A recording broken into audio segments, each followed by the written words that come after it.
मैं टर्न भी ले रहा हूँ, ये देखिए यहाँ तक आ गया हूँ। ट्रैफिक था, आपने नोटिस किया होगा 10 की स्पीड में ट्रैफिक था, मैंने क्लच का यूज़ ही नहीं लिया है। ये टर्निंग भी ले ली अपनी कार में। इतनी स्लो मूविंग ट्रैफिक में भी क्लच का यूज़ लेना बहुत ज़रूरी नहीं होता है। अगर गियर शिफ्ट करना होता तो मैं लेता, मैं सेकंड गियर में था, बड़े आराम से 10 की स्पीड में मेरी कार मूव हो रही थी। अभी भी देखिए टर्निंग करने के बाद भी मैंने क्लच का यूज़ नहीं लिया है। जो लोग मेरे पुराने वीडियोस में कमेंट किए हैं कि क्लच का यूज़ बहुत ज़रूरी है, मैं मानता हूं, लेकिन हर जगह ज़रूरी नहीं है आपको हाफ क्लच लगाना पड़े या ऐसा करना पड़े। तो ये सिचुएशन हो जाती है जब हम कार को, अब ये कि भाई ब्रेक लगाई मैंने, क्लच का यूज़ अभी भी नहीं लिया है। तो आप इमेजिन करिए फ्रेंड्स, पीछे जो ट्रैफिक चल रहा था, ट्रैफिक से टर्निंग तक लेके यहाँ पे भी 2 वे लेन में आ गया हूँ। साइकिल, रिक्शा, बाइक सारा कुछ चल रहा है, क्लच का यूज़ अभी तक मैंने नहीं लिया है। सेकंड गियर में ही मैं मूव कर रहा हूँ अभी भी।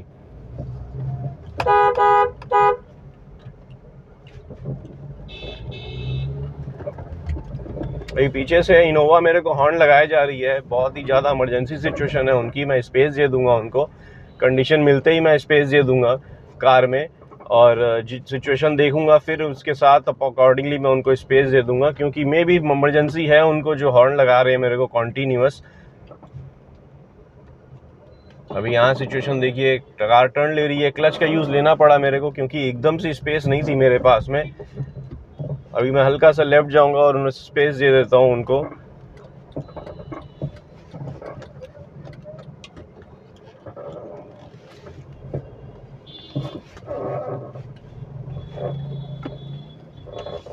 अभी क्लच प्रेस कर दिया मैंने, सेकंड गियर लगा लिया, क्योंकि ये 2 व्हीलर्स बहुत ही रिस्की तरह से चलाते हुए मेरे कार में पीछे से आ गए थे।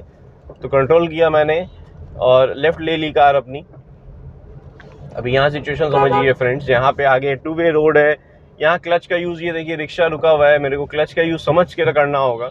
अभी मैंने सिर्फ हल्की सी ब्रेकिंग अप्लाई की है, फिर मूवमेंट कर रहा हूँ। यहाँ कंडीशन, आगे बहुत बड़ा होल था तो स्लोली मूव किया हमने। यहाँ सिचुएशन, आगे बस आ रही है, लेफ्ट में कार चल रही है, तो स्लोली मूव करेंगे हम। फर्स्ट गियर लगा लिया क्लच का यूज़ लेते हुए, फिर अब क्लच पूरी तरह से रिलीज़ कर दिया। स्पीड ब्रेकर है तो संभालेंगे अपनी कार का। क्लच प्रेस किया, स्लोली मूव किया, क्लच को रिलीज़ किया जैसे ही आगे वाले व्हील्स निकल गए, ताकि पीछे वाला व्हील्स भी स्मूथली निकल सके। फिर से क्लच ब्रेक, स्पीड ब्रेकर है तो क्लच को प्रेस किया, फिर जैसे ही आगे वाला व्हील्स निकल दिया तो हम पीछे का भी व्हील्स आराम से निकल सके, इसलिए हमने क्लच को रिलीज़ करके सेकेंड गियर फिर लगा लिए, प्रेस किया। अभी यहाँ पे वापस से स्लो मूविंग ट्रैफिक सिचुएशन ऐसी है, फर्स्ट गियर लगाया हमने, मूवमेंट करेंगे। अब हम स्लोली, आइस से बस आ रही है तो हमें ध्यान रखना अपनी स्पेस का भी। तो अभी देखिए क्लच का यूज़ आएगा, यहाँ पे क्लच को रिलीज़ करेंगे, फिर से प्रेस करना पड़ सकता है। अभी स्पीड ब्रेकर है इसलिए प्रेस किया, फिर से रिलीज़ करेंगे, फिर से प्रेस करेंगे। 2 स्पीड ब्रेकर है तो हमने क्या किया, क्लच को रिलीज़ किया, फिर से प्रेस किया, ताकि हम मूवमेंट, कार में मूवमेंट आए भी और हम कंट्रोल भी कर सकें। तो अभी यहाँ सिचुएशन समझ लीजिए, ये देखिए स्पीड ब्रेकर फिर से आया कि हमने क्या किया, क्लच का यूज़ लिया, आगे वाली कार निकली, आगे वाला व्हील्स निकला, फिर हमने पीछे वाला व्हील स्मूथली निकल सके उसके लिए भी क्लच को रिलीज़ करके वापस से प्रेस कर लिया। यही पूरी तरह से रिलीज़ कर देते तो कार बम्प होते हुए निकल जाती या जर्क करती बहुत ज़्यादा। तो क्लच का यूज़ स्पीड ब्रेकर में इसी तरह से हमें लेना होता है, जैसा अभी मैंने आपको एक्सप्लेन किया है।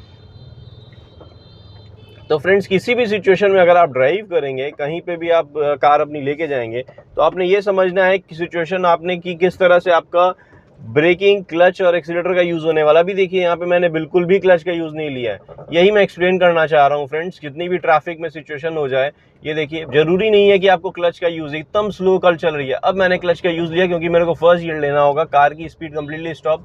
ये जो आगे गुड्स कैरियज व्हीकल चल रहा था, इसके हिसाब से ये व्हीकल, ये देखिए ये राइट टर्न आ गए एकदम से, इंडिकेटर दिया इन्होंने, मे भी हो सकता है आगे मैप उनको वैसा शो किया होगा। अभी मैंने सेकंड गियर लगाया और क्लच का यूज़ अभी भी नहीं ले रहा हूँ, बड़े आराम से मूवमेंट कर रहा हूँ अकॉर्डिंगली। यहाँ थोड़ी सी पैनिक सिचुएशन हो सकती है तो हम क्या करेंगे, पहले ही स्लो कर लेंगे अपनी कार को, क्योंकि ये मर्जिंग एरिया है, ट्रैफिक कंडीशन होती है थोड़ी सी, तो अकॉर्डिंगली हमें मूवमेंट करना होता है। अभी मैं सेकंड गियर से थर्ड गियर लगा लिया हूँ, फ्लाईओवर में है, 30+ की स्पीड है मेरे कार में, तो उसके अकॉर्डिंग हम मूवमेंट कर रहे हैं।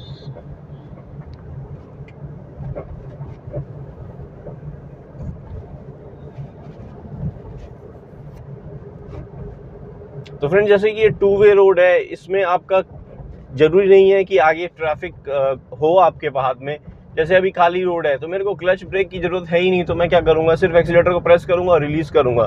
ये सिचुएशन होती है जब हम किसी भी रोड में ऐसे ही जहाँ आगे मेरे पास स्पेस होती है तो हम क्लच एक गियर अप्लाई कर लेते हैं, मान लीजिए 3rd या 4th गियर, कुछ जो कि स्पीड अकॉर्डिंगली रोड की जो स्पीड लिमिट होती है, या आप कह सकते हैं कि आप जिस रोड पे कंफर्टेबल हो, क्योंकि ये नैरो रोड है, कहीं से भी कुछ भी आ सकता है, तो मैं 40 के अबव जाने की कोशिश नहीं करूँगा क्योंकि अचानक से सडन ब्रेकिंग करनी पड़े। तो ये सेंस आ जाता है अपने आप ड्राइविंग में। आप जैसे ही धीरे धीरे चलाना लगेंगे तो आपको ये सेंस आने लगेगा कि किस रोड में कितनी स्पीड लेनी चाहिए। यही अगर बहुत चौड़ी रोड होती, दूर तक व्यू एंगल रहता, मतलब मैं ड्राइविंग कर रहा हूँ, ड्राइवर का व्यू एंगल जो होता है थोड़ी सी और वाइड हो जाता है, तो उसमें क्या स्पीड लिमिट लेने में कॉन्फिडेंस आता है, तो मैं 70 तक भी ले जाऊंगा तो कोई प्रॉब्लम नहीं होगा, क्योंकि मेरे को दूर से दिख जाएगा, क्योंकि वाइड एंगल हो गया ना, दूर से दिख जाएगा कि मेरी कार के आसपास कौन आ सकता है, वो कैलकुलेशन आ जाता है। अगर यही नैरो रोड होती है तो आप 40 से अब तो बिल्कुल भी नहीं जाएं, जितनी भी खाली रोड क्यों ना हो। और ये देखिए ये रोड खराब है, तो मैंने क्या किया, कार की स्पीड 10 के अराउंड ही है मेरी, तो मेरे को उसके अकॉर्डिंग ही मूव करना है, क्योंकि 10 की स्पीड के अकॉर्डिंग कार को हम मूव करेंगे तो हमें ये देखिए, ये इस वजह से ही हम 10 या 20 की स्पीड के अकॉर्डिंग है। अभी 2nd गियर था, मैं 1st गियर लगा लिया। यही होता है सिचुएशन, जितनी नैरो रोड होगी उस हिसाब से ही आपका मूवमेंट, क्लच, ब्रेक और एक्सीलरेटर या कार की स्पीड डिपेंड करती है। तो जैसे ही आपकी, जैसे मैंने कहा आपको, जैसे ही जितना ब्रॉड होता जाएगा रोड या खाली रोड मिलेगी, उतना आप अगर स्पीड इंक्रीज करेंगे तो आप कैलकुलेशन अपने हिसाब से स्पीड इंक्रीज कर सकते हैं। और यही छोटी रोड में अगर आप स्पीड इंक्रीज करेंगे, एक टर्निंग करेंगे, तो ये रैश ड्राइविंग में काउंट हो जाती है फिर। तो ये चीज़ के लिए कंट्रोल्स बहुत अच्छे चाहिए होते हैं आपकी कार में। कंट्रोल आपको स्टीयरिंग और ब्रेक एक्सीलेटर का कंट्रोल पता होना चाहिए कि कितनी डिस्टेंस में आपकी कार निकलेगी। ये चीज़ होती है धीरे धीरे आप जैसे जैसे ड्राइविंग करेंगे, एक्सपर्ट उसके अकॉर्डिंग होते रहेंगे। ये देखिए सामने मेरे पास, मेरे को दिख रहा है ये कार बाइक टर्न लेगी, सामने से व्हीकल आ रही है, टर्न हो पाएगा कि नहीं हो पाएगा उससे, वो भी हमें जज करना होता है। ये देखिए जैसे 2 व्हीलर एकदम से लेफ्ट से मेरे सामने आ गया था, तो मेरे को ब्रेकिंग अप्लाई करनी पड़ी। आपने नोटिस किया होगा मेरा फुट एकदम से फ्रैक्शन ऑफ सेकंड ब्रेक पे चला गया था। तो ये मसल्स मेमोरी में आ जाता है, मेरा फुट अपने आप ही चल जाएगा। मैं जब डिसीजन लेने के लिए वो सिचुएशन में ही नहीं हूँ कि मैं डिसीजन कैसे लूँगा, मेरा फुट अपने आप चल जाएगा, स्टीयरिंग अपने आप टर्न हो जाएगा। तो ये कंडीशन हो जाती है जब आप धीरे धीरे ट्रैफिक में जाते हैं। पहले आपके कॉन्शियस होते हैं कि आपको ध्यान रखना होता है कि अब मेरे को ब्रेक, अब ये देखिए ये सामने से आ गया है, इसको दिख रहा होगा दूर से कार आ रही है, बट बीच में सामने आ गया है ये। अब यहाँ पे लेफ्ट में बाइक खड़ी है, मेरे को ये भी ध्यान देना है। ये देखिए क्लच का यूज इस हिसाब से मैं कर रहा हूँ, मेरा right rear view mirror almost touch है उसकी कार ट्रक में। मैंने दोनों तरफ से जजमेंट लिया फिर मूवमेंट की है। तो यही होता है फ्रेंड्स, जब हमें क्लच, ब्रेक और एक्सीलेटर की मूवमेंट भी करनी होती है, जब हम डिस्टेंस भी देखते हैं, ध्यान रखते हैं डिस्टेंस का। ये देखिए सामने से कार, मेरे पास स्पेस नहीं थी, लेफ्ट में साइकिल थी, तो मेरे को क्या करना पड़ा, दूर से ही ब्रेकिंग अप्लाई की ताकि मैं कंट्रोल कर सकूं कार को।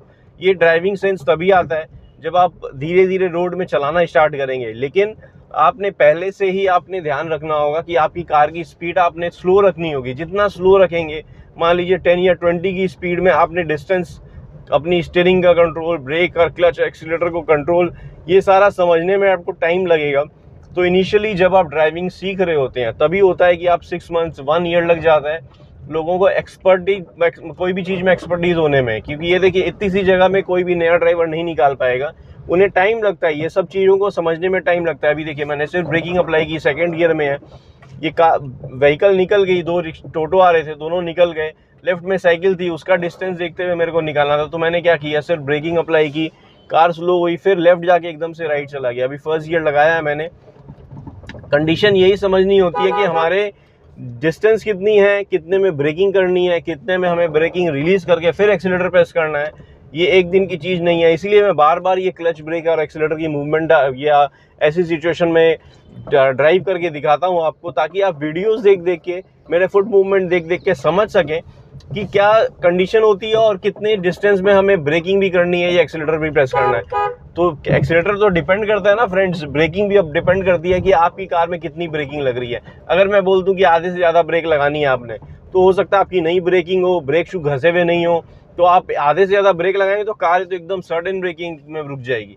तो ये बोलना मुश्किल है कि कब कितना प्रेस करना है, क्लच का बता सकता हूँ, क्योंकि क्लच पे क्या होता है, आपको प्रेस पूरा करना होता है, रिलीज करने के टाइम में बाइटिंग पॉइंट ध्यान रखना पड़ता है, ये भी डिफरेंट होता है बाइटिंग पॉइंट। हर कार बाइटिंग पॉइंट डिफरेंट हो जाता है, क्लच के केबल के अकॉर्डिंग, क्लच के फंक्शन के अकॉर्डिंग, या आपकी क्लच असेंबली के अकॉर्डिंग। तो इसमें ये बोलना कि आप कितना ब्रेक अप्लाई करें या कितनी क्लच प्रेस करें, ये मुश्किल है, लेकिन किस सिचुएशन में कब ब्रेक या क्लच को यूज करना है वो मैं बता सकता हूँ, वो आपको टेक्निकली समझा सकता हूँ अपनी वीडियोस में। तो किसी ने रिसेंटली मेरे को कहा था कि एक्सीलेटर कितना प्रेस करना है यू टर्न में, एक कमेंट में मेरे पास आया था।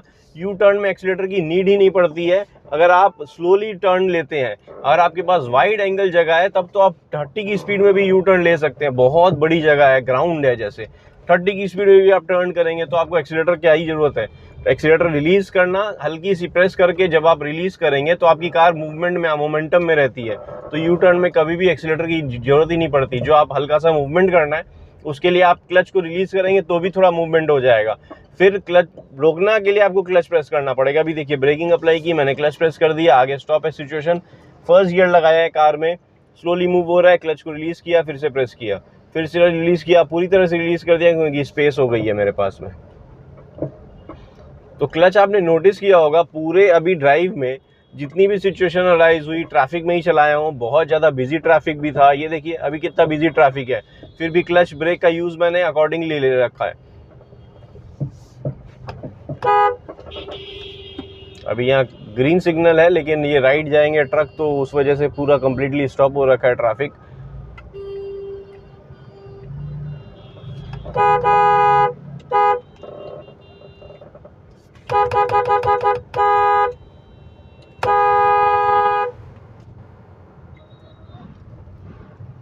सिग्नल ग्रीन है लेकिन मूवमेंट कोई भी नहीं कर रहा था, इसलिए हॉर्न लगाना पड़ा। अभी क्लच का रिलीज किया मैंने, सेकंड गियर लगा के क्लच पूरी तरह से रिलीज कर दिया है। अब देखिए अकॉर्डिंगली मैं मूव कर रहा हूँ अपनी कार में।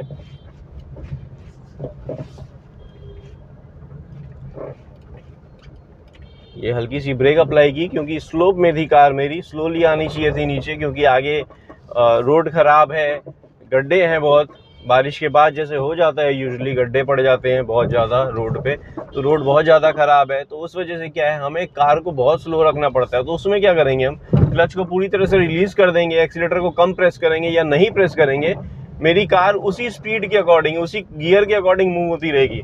सपोज फर्स्ट गियर में है तो 3 या 4 की स्पीड या 7 की स्पीड मैक्सिमम चल जाएगी। अभी ये सेकंड गियर में मेरी कार, तो अराउंड 12 की स्पीड में मेरी कार चल रही है। मैं एक्सीलेटर को रिलीज कर दूंगा ना, ये देखिए, ये नहीं करना चाहिए जो मैं आप करके दिखा रहा हूँ, आपको सिर्फ दिखाना चाह रहा हूँ। तो ये आप प्रैक्टिस में मत डालिएगा अपने कि क्लच और एक्सीलेटर और ब्रेक पूरी तरह से रिलीज कर दें, ऐसे ट्रैफिक में चांसेस है हिट हो जाएंगे। तो मैंने अभी क्लच प्रेस किया क्योंकि ये एकदम से टर्न होकर मेरे सामने आ गए थे, हो सकता था ब्रेक लगा देते, तो इसलिए मेरे को क्लच का यूज़ लेना पड़ा। अभी मैं सेकंड गियर में हूँ, यहाँ ट्रैफिक स्लो हो रखा है, आप नोटिस करिए मैंने फर्स्ट गियर लगा रखा है, पूरी तरह से रिलीज़ कर दिया, इसी स्पीड में मेरी कार चले जाएगी। अब मैं सेकंड गियर ले लिया हूँ क्योंकि ब्रेकिंग अब देखिए कंप्लीटली स्टॉप करना पड़ा क्योंकि ये बीच में आ गया था। ट्रैफिक आता देख के भी बीच में आ जाते हैं, क्योंकि स्पेस होगी तो आप यू टर्न ले लीजिए, लेकिन बीच में आगे कंप्लीटली स्टॉप। यहाँ देखिए ट्रैफिक जैम है, कंप्लीटली स्टॉप है सिचुएशन आगे क्योंकि बस ने स्टॉप कर रखा था। अभी मैं फर्स्ट गियर लगा लिया हूँ इसलिए क्लच प्रेस किया। अभी देखिए क्लच को रिलीज़ कर दूंगा, कंप्लीटली रिलीज़ कर दिया। मेरी कार जो है इस पर्टिकुलर स्पीड में, आप समझ लीजिए ज़्यादा से ज़्यादा 7 या 8 की स्पीड में चले जाएगी। मैं एक्सीलेटर को रिलीज़ कर रखा हूँ, क्लच को रिलीज़ कर रखा है, ब्रेकिंग अप्लाई नहीं किया। ये कितना भी बड़ा ट्रैफिक हो, ये स्लो मूविंग ट्रैफिक में है, 5-7 की स्पीड में मेरी कार चले जाएगी, मेरे को कुछ भी नहीं करना है इस सिचुएशन में। अभी देखिए आगे टोटो चल रहा है, मैंने क्लच का यूज़ बिल्कुल भी नहीं लेना है। यहाँ देखिए गैप हो गया है तो थोड़ा सा एक्सीलेटर ज़्यादा प्रेस कर लेंगे, ये देखिए गैप को फिल करने के हिसाब से वापस सिचुएशन में पहुँचे हैं। यहाँ पे ब्रेक और क्लच दोनों अप्लाई करना पड़ेगा मेरे को, क्योंकि एकदम कम्प्लीटली स्टॉप हो गया, सामने से ट्रक आ रहा है, स्पेस नहीं है किसी के पास भी, इस साइड में ब्लॉक है रोड। यहाँ पे सिचुएशन देखिए आप, लेफ्ट में एक व्हीकल खड़ी है, इस वजह से कम्प्लीटली स्टॉप हो चुका था, तो सिचुएशन हम भी उसके अकॉर्डिंग चलाएंगे। यहाँ पे देखिए स्लो मूविंग है, लाइन लगी हुई है, तो हमारा मूवमेंट भी उसके अकॉर्डिंग होने वाला है। कंप्लीट स्टॉप होगा तो क्लच प्रेस करके ब्रेक अप्लाई कर देंगे, स्लोली मूव हो रहा है तो हम भी उस हिसाब से मूव करेंगे। यहाँ पे स्पीड ब्रेकर है तो हल्की सी ब्रेक अप्लाई की, मेरी कार 2 स्पीड ब्रेकर में आराम से निकल गई है। सिचुएशन देखिए आप, सामने से जो व्हीकल आ रहा है वो भी स्लो आ रहा है, हम जो जा रहे हैं बहुत स्लो जा रहे हैं। अराउंड 10 की स्पीड, 10 से भी बिलो की स्पीड है, तो मेरे कार में देखिए क्लच का यूज़ मेरे को बिल्कुल भी लेना नहीं पड़ा। यहाँ पे कितनी स्लोली चल रहा है, ये टोटो के स्पीड के अकॉर्डिंग मैं अपनी कार को चला रहा हूँ। मेरे को सिर्फ क्लच का यूज़ लेना पड़ा है, आई मीन सिर्फ एक्सीलेटर का हल्का सा यूज़ लेना पड़ा, क्लच का बिल्कुल भी यूज़ नहीं लिया। अब खाली मिल गया है, हल्का सा एक्सीलेटर प्रेस किया, सेकेंड गियर लगाया, फिर मूवमेंट इंक्रीज़ कर ली कार की स्पीड। ओपन स्पेस हो गया थोड़ा सा, तो अपनी कार की स्पीड इंक्रीज़ कर ली। स्पेस मिलेगा तो इसको राइट से ओवरटेक लेंगे हम, और रोड ख़राब है इसलिए नहीं ले पा रहा उस सिचुएशन में, और सामने से व्हीकल भी आ रहे हैं।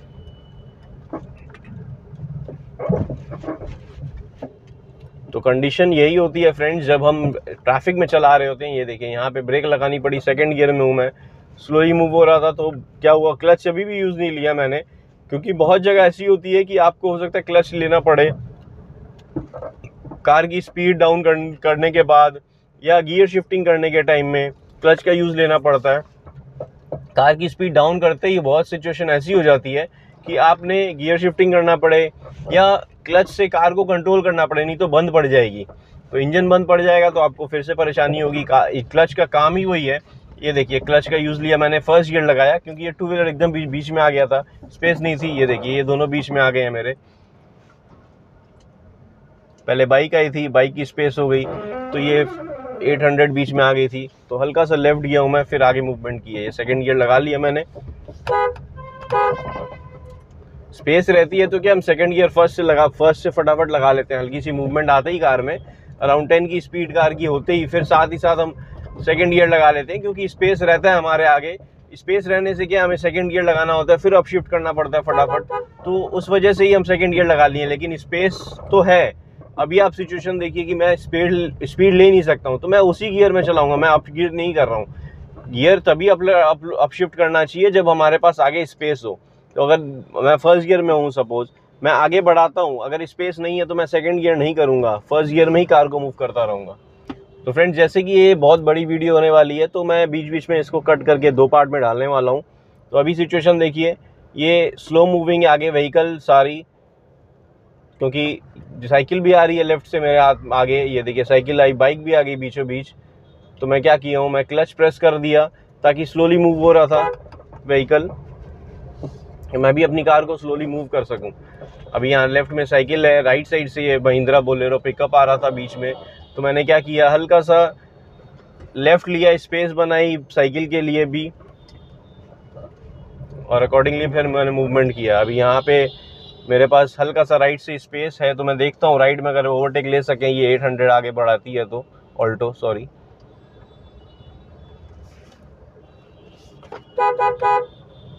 ये हल्का सा भी आगे बढ़ाएगी तो स्पेस बन जाएगी। ये बस की वजह से जैम हो रहा है। बस क्या है, स्लो मूव कर रही है, बस स्टैंड नहीं है, कहीं पे भी रोक दे रही है उसी चक्कर में।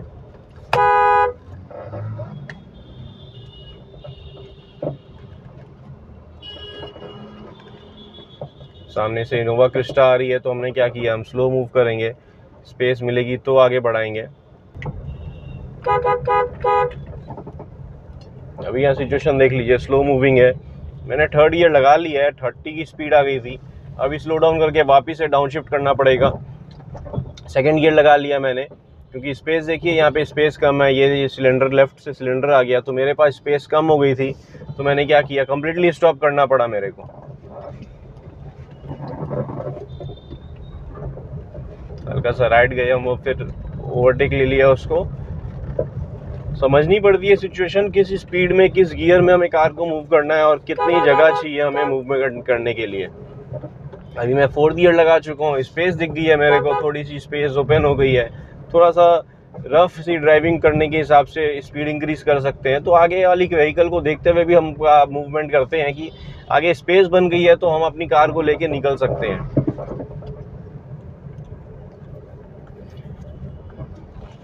तो फ्रेंड्स, जैसा मैंने आपको कहा था, ये 2 पार्ट में वीडियो करने वाला हूँ। आपको वीडियो अगर अच्छी लगी है, पसंद आई है, तो लाइक करें, कमेंट में कुछ कहना चाहते हैं कमेंट करें, और चैनल अब तक सब्सक्राइब नहीं किया फ्रेंड्स तो चैनल को जरूर सब्सक्राइब कर लें।